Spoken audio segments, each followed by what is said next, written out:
Hi guys, welcome to my channel. So ഞാൻ ഇന്ന് ഉണ്ടാക്കാൻ പോകുന്നത് ചെമ്മീൻ റോസ്റ്റാണ്. സോ ആദ്യം തന്നെ നമ്മളത് നന്നായി ഫ്രൈ ചെയ്തെടുക്കുക.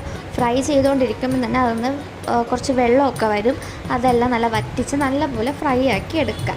അതിനുശേഷം നമ്മൾ വേറൊരു പാൻ എടുക്കുക. ആ പാനിൽ നമ്മൾ സവാള, തക്കാളി, പച്ചമുളക് അതെല്ലാം കൂടി ഇട്ട് നന്നായി വരട്ടിയെടുക്കണം കേട്ടോ. അത് നമ്മൾ നല്ലപോലെ സ്ലോ ആയിട്ട് വരട്ടിയെടുക്കുന്നതിലാണ് അതിൻ്റെ ടേസ്റ്റ്. അത് വരട്ടിയെടുത്തതിന് ശേഷം നമ്മുടെ മസാല എല്ലാം ഇടണം.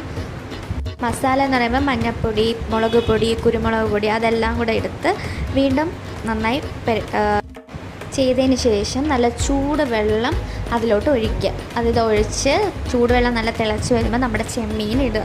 ചെമ്മീൻ ഇട്ടിട്ട് നിങ്ങൾക്ക് റോസ്റ്റ് ആണെങ്കിൽ അത് ഇനിയും വറ്റിക്കുക. കറി വേണമെങ്കിൽ കുറച്ച് കറിയായിട്ട് തന്നെ എടുക്കുക. അതിനുശേഷം നമ്മുടെ കിടിലൻ ചെമ്മീൻ റോസ്റ്റ് റെഡിയായി. ഭയങ്കര ടേസ്റ്റാണ്. ഓക്കെ, അപ്പോൾ എല്ലാവരും ട്രൈ ചെയ്യാം. ബൈ.